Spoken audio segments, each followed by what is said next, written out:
നമസ്കാരം. അനന്തപുരി വാർത്തകളിലേക്ക് സ്വാഗതം. പ്രധാന വാർത്തകൾ. കിഴക്കേക്കോട്ട അപകടക്കോട്ടയായി മാറിയിരിക്കുന്നു. തിങ്കളാഴ്ച രാവിലെ റോഡ് മുറിച്ച് കടന്നയാൾ KSRTC ബസിനടിയിൽപ്പെട്ട് ദാരുണമായി മരണമടഞ്ഞു. കിഴക്കേക്കോട്ട KSRTC കോംപ്ലക്സിലെ സെൽ സിറ്റി മൊബൈൽ ഷോപ്പിൽ മോഷണ ശ്രമം. G20 ഭീകരതയ്ക്കെതിരെ ലോക നേതാക്കൾ. ലോകത്തെ നടുക്കിയ പാരീസ് ഭീകരാക്രമണത്തിന്റെ പശ്ചാത്തലത്തിൽ G20 ഉച്ചകോടിയിൽ ഭീകരവാദത്തെ ഒറ്റക്കെട്ടായി നേരിടുമെന്ന് ലോകരാജ്യങ്ങൾ പ്രതിജ്ഞയെടുത്തു. സദ്ഭരണം ഉറപ്പാക്കാൻ ഉദ്യോഗസ്ഥ സമൂഹം പ്രയത്നിക്കണമെന്ന് ആഭ്യന്തരമന്ത്രി. ശബരിമല നട തുറന്നു. ഇനി ശരണം വിളികളുടെ നാളുകൾ. ലക്ഷങ്ങൾ ഒരേ മനസ്സോടെ മല കയറുന്ന മണ്ഡലകാലത്തിന് തുടക്കമായി. വാർത്തകൾ വിശദമായി. കിഴക്കേക്കോട്ട അപകടക്കോട്ടയായി മാറിയിരിക്കുന്നു. തിങ്കളാഴ്ച രാവിലെ റോഡ് മുറിച്ച് കടന്നയാൾ KSRTC ബസിനടിയിൽപ്പെട്ട് ദാരുണമായി മരണമടഞ്ഞു. കിഴക്കേക്കോട്ട നവീകരണത്തിന്റെ പാതയിലായിട്ട് മാസങ്ങൾ പിന്നിട്ടു. ഇവിടുത്തെ അശാസ്ത്രീയമായ വികസന പ്രക്രിയകൾ സാധാരണ ജനജീവിതം ദുസ്സഹമാക്കിയിരിക്കുന്നു.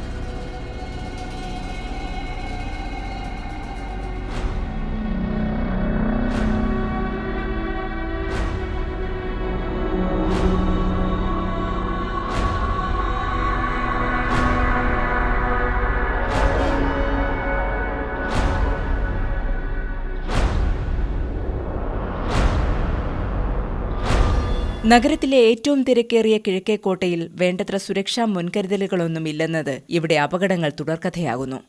തിങ്കളാഴ്ച രാവിലെ റോഡ് മുറിച്ച് കടക്കാൻ ശ്രമിച്ച യാത്രക്കാരൻ കാഞ്ഞിരംകുളത്തു നിന്നും തമ്പാനൂരിലേക്ക് പോവുകയായിരുന്ന RAE 598 നമ്പർ ബസിന്റെ അടിയിൽപ്പെടുകയായിരുന്നു.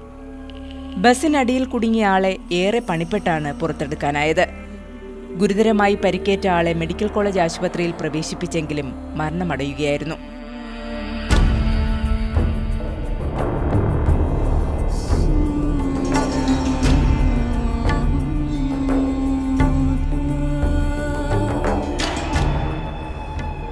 ആളെക്കുറിച്ച് കൂടുതൽ വിവരങ്ങളൊന്നും ലഭിച്ചിട്ടില്ല.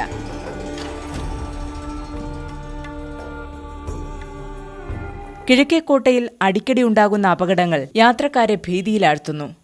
KSRTC ബസ്സുകളും സ്വകാര്യ ബസ്സുകളും ഇവിടെ മത്സര ഓട്ടം നടത്തുന്നതും യാത്രക്കാർക്ക് ദുരന്തം വിതയ്ക്കുന്നു. റോഡ് മുറിച്ച് കടക്കാനാകാതെ യാത്രക്കാർ ഏറെ വലയുന്നു.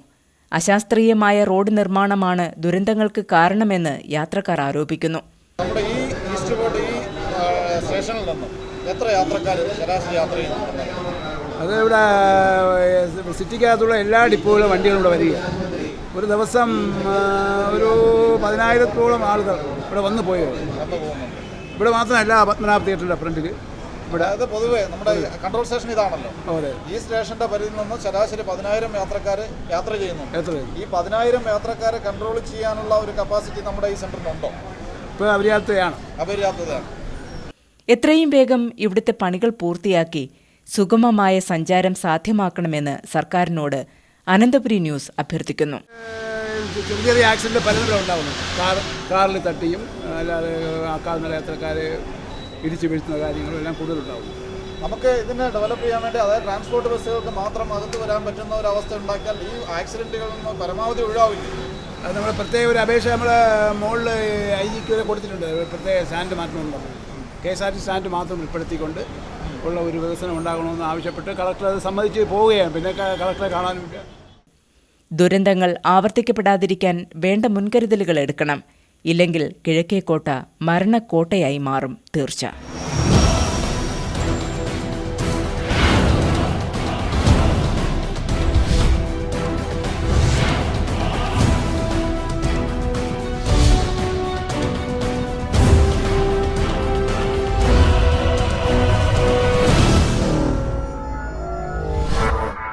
സദ്ഭരണം ഉറപ്പാക്കാൻ ഉദ്യോഗസ്ഥ സമൂഹം പ്രയത്നിക്കണമെന്ന് ആഭ്യന്തരമന്ത്രി Ramesh Chennithala.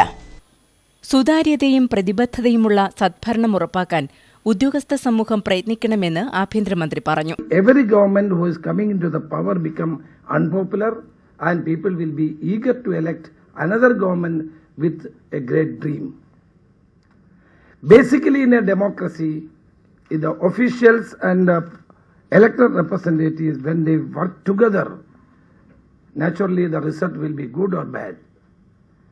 Of course, the Parliament and the Assembly will formulate the law and it has to be enacted by the officials. It will be interpreted by the judiciary. So, if the government efficiency will be more, the benefit for the people will be more.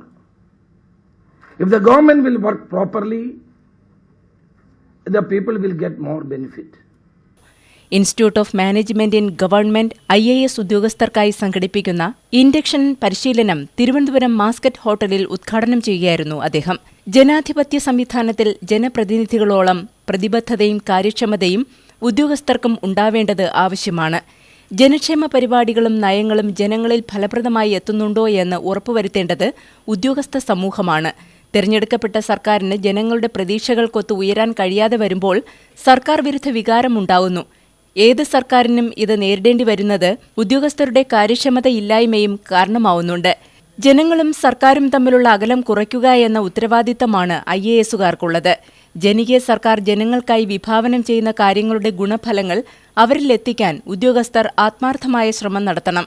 തെരഞ്ഞെടുപ്പുകളിൽ നോട്ടയ്ക്ക് കിട്ടുന്ന വോട്ടുകൾ ജനങ്ങളുടെ നീരസത്തിന്റെ പ്രതിഫലനമാണ്. ഇതിൽ നിന്ന് പാഠം ഉൾക്കൊള്ളാൻ ഉദ്യോഗസ്ഥരും ജനപ്രതിനിധികളും തയ്യാറാവണമെന്നും രമേശ് ചെന്നിത്തല ആവശ്യപ്പെട്ടു. We are accountable to the people.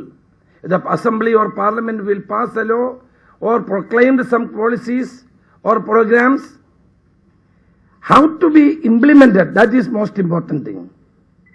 The governor will give a speech, budget will be presented in the Assembly, and the benefit has to be percolated to the last person in our society.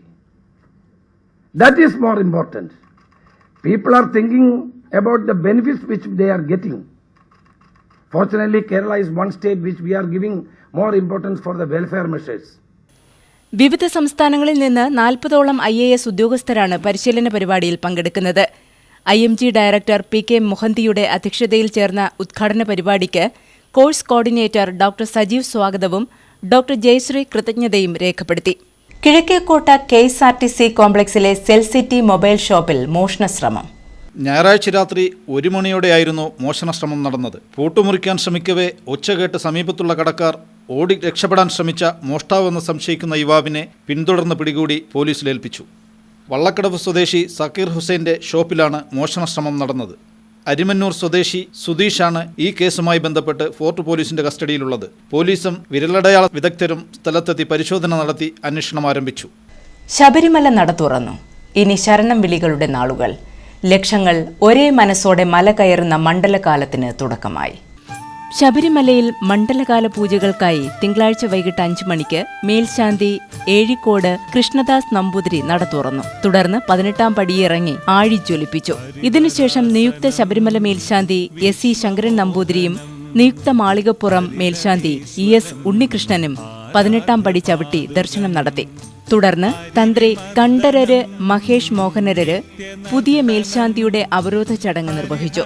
സോപാനത്തിലിരുത്തി ഒറ്റ കലശം പൂജിച്ച് അഭിഷേകം ചെയ്താണ് മേൽശാന്തി അവരോധന ചടങ്ങ് നടത്തുന്നത്.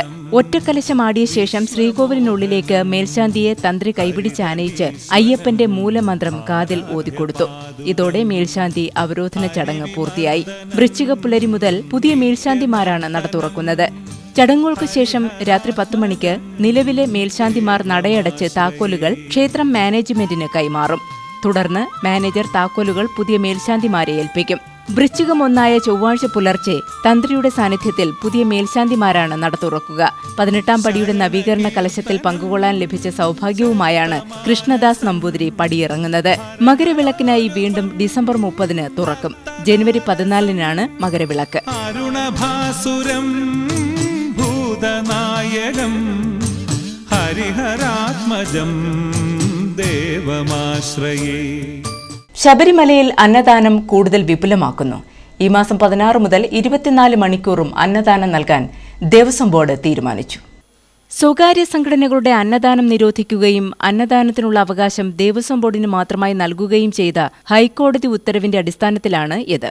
നിലവിൽ മാളികപ്പുറം ക്ഷേത്രത്തിന് സമീപമുള്ള ദേവസ്വം അന്നദാന മണ്ഡപത്തിൽ നടക്കുന്ന അന്നദാനത്തിനു പുറമെ പാണ്ടിത്താവളത്തിനടുത്തുള്ള മാഗുണ്ട സെക്ടറിൽ അന്നദാന മണ്ഡപം സജ്ജമാക്കിയിട്ടുണ്ട്. അയ്യപ്പസേവാ സംഘം, സമാജം, SM ഫൗണ്ടേഷൻ എന്നിവർ അന്നദാനം നടത്തിവന്ന അത്രയും സ്ഥലം ഇതിനായി ക്രമീകരിക്കും.